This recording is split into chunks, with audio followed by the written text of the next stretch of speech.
Okey, terima kasih Tuan Speaker kerana memberi peluang bagi saya untuk mengambil bahagian dalam pembahasan Rang Undang-Undang Kewangan 2016 ini. Saya merujuk kepada beberapa akta di dalam Rang Undang-Undang ini, iaitu Akta Cukai Pendapatan, Akta Petroleum, Cukai Petroleum, Akta RPGT dan juga Akta tentang GST. Datuk Speaker, pindaan kepada Rang Undang-Undang ini menitik berat mengenai isu pendapatan kerajaan persekutuan. It is about taxation. Sehubungan itu, saya ingin membentangkan beberapa isu mengenai hasil kerajaannya. Menurut Belanjawan 2017, anggaran yang telah diberi oleh Menteri Kewangan, saya perhatikan bahawa hasil daripada anggaran kutipan cukai pendapatan dianggarkan kepada tahap 30 bilion bagi pendapatan peribadi dan juga untuk corporate tax lebih kurang 70 bilion. Bagi cukai pendapatan petroleum, anggaran adalah lebih kurang 11 bilion saja. Walaupun pada dulunya, petroleum tax ini besar sekali. Manakala pada cukai keuntungan harta tanah ataupun apa yang kita panggilkan sebagai RPGT adalah cuma 1.8 bilion. Dan akhirnya, Akta GST anggaran 2017 adalah 40 bilion. Saya merujuk kepada isu-isu ini tentang anggaran-anggaran ini sebab saya rasa anggaran-anggaran ini semua tidak munasabah. There is a fundamental question dengan izin in Parliament that we have to ask whether projections by government is realistic or not. Sebelum ini kita dah baca dalam bajet alternatif kita dah kata memang tidak realistik dan juga pandangan ini telah ditulis oleh banyak-banyak pakar-pakar ekonomi di dalam The Edge dan juga Business Times, mengatakan bahawa kerajaan membuat anggaran yang tidak realistik. Saya nak tanya Menteri, sama ada Menteri sedar atau tidak, sebenarnya keadaan ekonomi Malaysia, apakah statusnya sebenarnya ia tidak baik. Consumer confidence, dengan izin, adalah sangat low. Business confidence is extremely low in Malaysia at the moment. Oleh itu, dari segi perbelanjaan rakyat, kami juga memahati bahawa penjualan kereta, car sales, vehicle sales telah menurun berbanding tahun lalu dan untuk tahun hadapan nampaknya untuk 2017 anggarannya sama. It's very poor. Car sales are very poor. Dan juga kalau kita meneliti daripada segi ekonomi pembankan, the banking industry, ya, aktiviti pinjaman bank menurun dengan mendadak. There is money but nobody is lending out. Ya, ini adalah indikator terbaik tentang status business confidence. Saiping bangun ya, Mat. Silakan Saiping. Ya, terima kasih Kelana Jaya. Boleh saya minta pandangan daripada Kelana Jaya. Dalam tempoh 10 bulan ini, saya telah dimaklumkan di mana terdapat 67 buah cawangan bank, CIMB, Maybank, Affinbank telah diarahkan untuk ditutupkan. Ini merupakan satu perkara yang jarang berlaku dalam pembangunan ekonomi negara kita. Bank pun boleh tutup sekarang. 67 cawangan. Apakah pandangan Yang Berhormat? Terima kasih Taiping. Ya, ini memang menunjukkan indikator terbaiklah. Selain daripada apa yang saya cakapkan tadi, iaitu indikator pinjaman bank menurun. When they close branches, it's a clear sign the industry is in deep serious problem. Dengan izin, ya. Jadi, oleh itu kita tahu corporate earnings untuk third quarter teruk sekali. Fourth quarter kita tunggu 2-3 bulan lagi, kita akan tahu. Maknanya semua anggaran ni yang kita lihat daripada segi hasil, kerana pindah ini ialah tentang pindaan hasil, ya. Sebab itu kita bawa isu dia. It's very bad. It's very bad. Tidakkah Menteri tahu bahawa housing sales is at an all-time low, historical all-time low.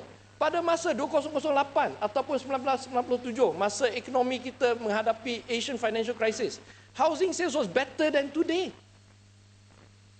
Tanya developer banyak. Semalam saya jumpa ada developer yang lobby-lobby di tempat tempat lounge kita, ahli parlimen. Semua come to complain the same thing. Ya, secara peribadi saya jumpa satu Tan Sri, dia buat bisnes, dia bukan nak jumpa saya. Saya tak ada kuasa, dia jumpa menteri. Tapi dia beritahu saya, susah brother. Sekarang ni rumah tak boleh jual, kondo dah build, tak jual. Ada yang buat order cancel. Yalah.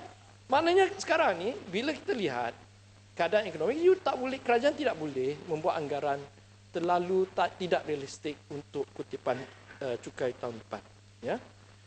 Jadi, saya nak kata ni, apa yang perlu kita buat ialah kita berharaplah, ya, kalau boleh Menteri Kewangan memberi lebih fokus kepada kerjanya dan tidak cuba menulis karangan fairy tale tentang situasi ekonomi negara. Itu sangat penting. You cannot tell a lie and try to convince the market. The market knows better dengan izin. The market knows better. So don't lie to the market. Don't create a fictional story about the status of the economy. Yang penting ialah kita kena tengok masalah dia. Kita kena realistik. Kita kena cari cara jalan untuk memastikan ekonomi kita meningkat ataupun sekurang-kurangnya orang tidak akan hilang kerja. Ya, bila kita tutup bank, bila MAS buang kerja orang, bila Petronas kata nak lepaskan 50,000 pekerja dalam 5 tahun, 6 tahun, ini semua sign yang tidak baik untuk ekonomi. Jadi oleh itu, saya minta Menteri Kewangan, kalau boleh, dalam first quarter ataupun second quarter tahun depan, sila buat anggaran baru yang lebih tepat dan jangan lagi tipu rakyat tentang isu hasil dan situasi ekonomi negara. Saya juga nak syorkan kepada Menteri Kewangan dan saya dah cakap banyak kali dan saya tidak maki dia. Saya cuma nak kata, tolonglah letak jawatan sebagai Menteri Kewangan. Bagi sajalah kepada kawan baik saya Menteri Kewangan 2 sebab dia lebih arif dalam isu ekonomi. There is no point holding a portfolio that you don't do anything. Just give it to the minister number 2. Ya. Jadi dalam bajet ini saya nak kata Menteri Kewangan 2 ni, masa kita berdebat tentang isu bajet, dia telah menunjukkan bahawa dia tidak hidup dalam alam fantasi. Dia menunjukkan secara terus terang apakah isu-isu dia. Sekurang-kurangnya saya sokong dia sebab dia tidak terlibat dalam isu 1MDB. Ya? Kalau Menteri Kewangan terima show saya nak showkan jugalah kalau boleh tu letak jawatan sebagai PM. Dewan ini saya rasa banyak akan terima. Yang Mat. Sebab orang undang-undang Yang Mat. Ya memang. Okey. Saya cuma nak kata at this particular moment, esok, tomorrow, ahli-ahli parlimen daripada Sabah Sarawak, daripada Barisan Nasional Sabah Sarawak, semua stres sekali tentang isu RUU 355. Kita tidak boleh mengadakan satu sistem di mana Yang tu tak berkaitan Yang Mat. maaf. Ya, kalau boleh lah. Itu komen saya. Minta maaf ya. Komen Baik. buat PC kat luar Yang Mat. Okey, terima kasih. Baik Tuan Speaker. Saya mengalih pula fokus saya pada isu dasar-dasar dalam pindahan ini ya. Okey. Yang tu komen general tentang satu projection yang salah. Okey. Pertama, saya ingin pick on the issue tentang pemerhatian bahawa profession yang digelarkan public entertainer. Sekarang public entertainer dalam pindahan ini termasuk pensyarah-pensyarah universiti dan college. Ini merupakan satu definisi yang unik dan juga saya rasa kelakar lah. Ya? Saya nak tanya Menteri, kalau lecturer is to be defined as a public entertainer, sama ada ahli-ahli parlimen juga boleh dimasukkan sebagai kategori yang sama, iaitu ahli parlimen boleh jadi public entertainer juga. Ya? Tetapi isu dia macam ni, itu tak apa, itu teresokot nanti ya. You can raise the issue pasal salah lah, whether is a public entertainer or not. Apakah sebenarnya hasil pindahan ini dan dari segi kutipan dan kenapakah ia dimasukkan dalam pindahan ini? Dengan izin, every time the government introduces a new classification, the minister must answer how much extra revenue is projected to be collected through this classification, this new classification. Tuan Speaker, kita mempunyai 24,000 pensyarah IPTA dan lebih kurang 26,000 pensyarah IPTA. Jadi, a grand total of 50,000 pensyarah lecturer. Adakah pindahan ini akan menyebabkan keadaan cukai pendapatan 50,000 pensyarah kita naik? Will they be paying more taxes due to this new classification? Saya rasa memandangkan di bajet ini, kita dah lihat pendidikan tinggi telah dipotong bajet dia. Maka semua pekerja-pekerja termasuk pensyarah di dalam public university, they are suffering. Jadi kenapa buat pindahan ini untuk menambahkan kesengsaraan mereka, tekanan kewangan terhadap mereka. Jadi penting sekali untuk 50,000 pensyarah kita, rakyat kita, Menteri kena jawab apakah taxation baru ataupun tambahan yang akan keluar daripada klasifikasi baru ini. Ya? Saya merujuk kepada isu withholding tax. Saya sebagai peguam korporat dulu, saya fahamlah isu tentang withholding tax ni. Sebagai prinsip, let me just give a very simple explanation. Withholding tax ialah di mana satu konsultan daripada luar negara mari ke Malaysia, dia buat kerja di sini, kita pegang 10% lebih kurang. Kadarnya 10% untuk taxation purposes. Ya? Di sini, pindahan ini akan mengecualikan isu berdasarkan geografi. Dulunya, konsultan ni kena mari ke Malaysia, buat kerja di Malaysia, kita buat withholding tax. Sekarang nampaknya dengan pindahan ini, kerja ini boleh dilakukan di Mumbai ataupun dilakukan di Singapura. Tapi kita buat withholding tax juga. Jadi saya nak tanya Menteri, soalan yang penting. Sama ada definasi baru ini untuk withholding tax merupakan international standard yang boleh yang diterima oleh negara-negara lain. Sebab withholding tax, kita tax pekerja dia daripada negara lain. Do we have an agreement already before we are implementing this pindahan? Ya. Baik. Dan juga ini, adakah ini satu gambaran dunia yang baru, dunia teknologi mana kita banyak buat kerja melalui internet atau melalui intranet dan membuat supply of services. Ya. Okey, silakan. Kota Datuk Melaka. Seri Yang Ketua. Tentang withholding tax ini, saya ada pengalaman, iaitu konsultan atau kita boleh katakan ejen untuk penjualan produk dari Malaysia ini, ejen tempatan katakan di luar negara seperti di Bangladesh. Pihak Inland Revenue yang nak majikan mesti 10% withholding tax kepada konsultan atau technician ni, tetapi mereka enggan nak bayar. Sebab itu dia paksakan majikan perlu buat withholding tax kepada Inland Revenue. Saya setuju apa yang dikatakan oleh Kerajaya. Adakah persetujuan di antara G2G atau inter-country bahawa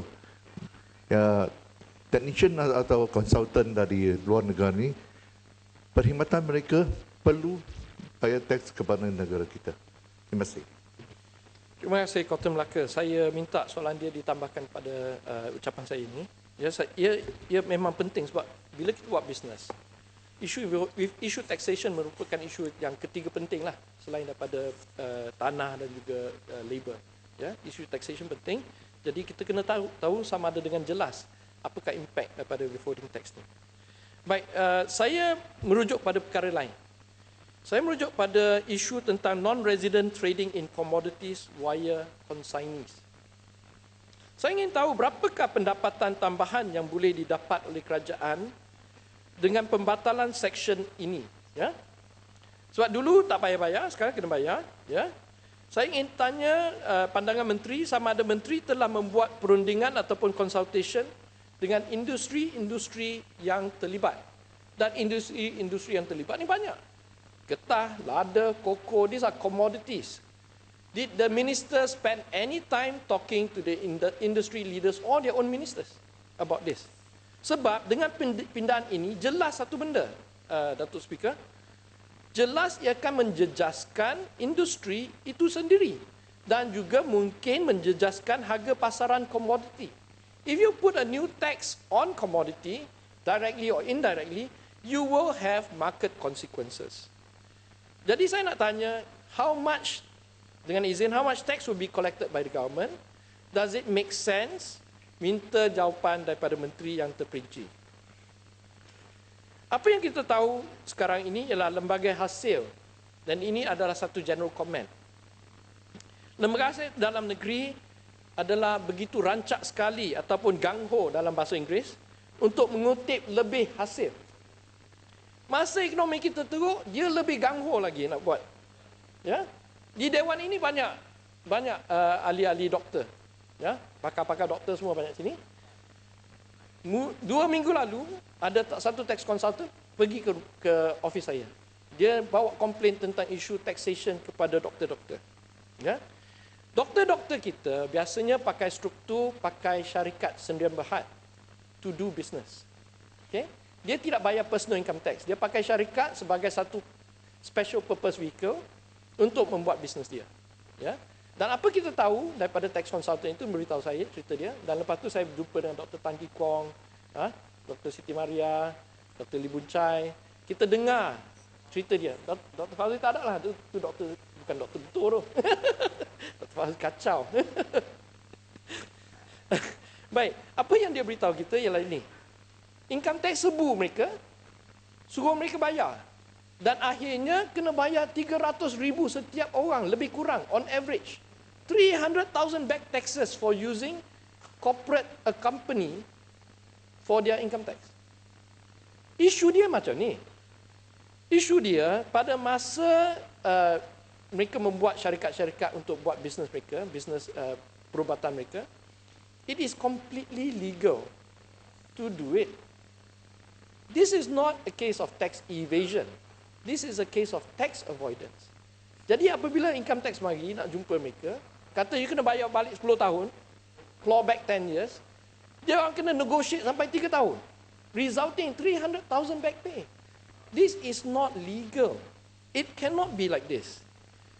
Saya tidak menyokong doktor-doktor menggunakan struktur syarikat ni sebab it is quite naughty to do so.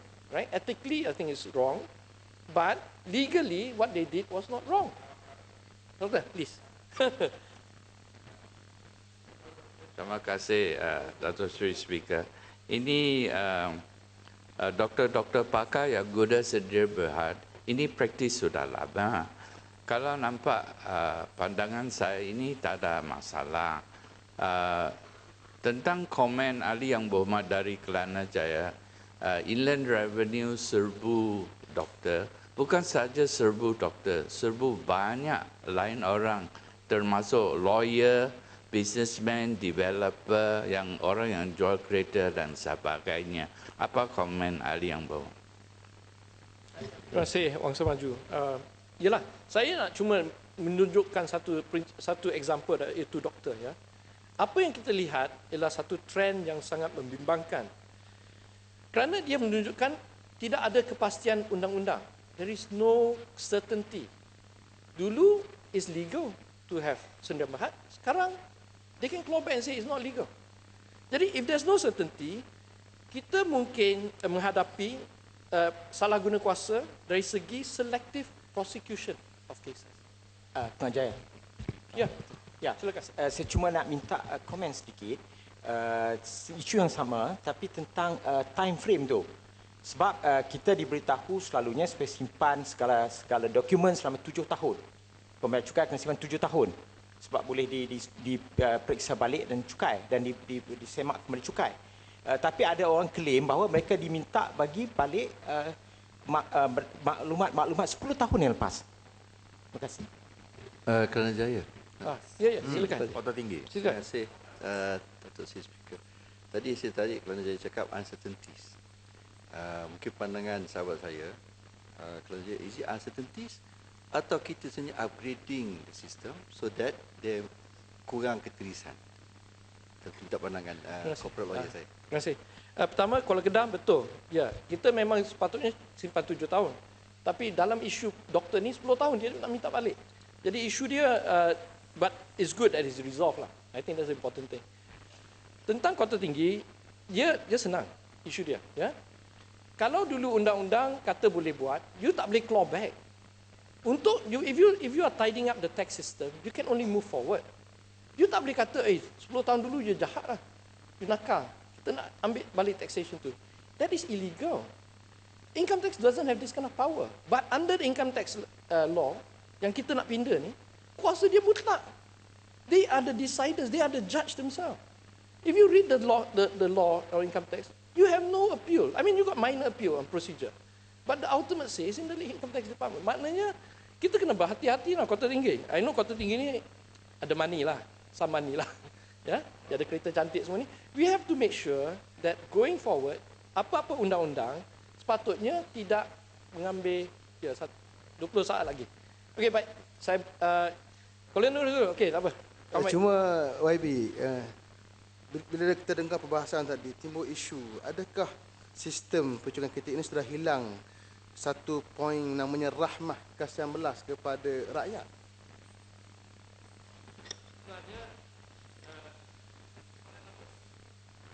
Colin Nerus, sebenarnya isu dia hutang dan income tax wajib dibayar.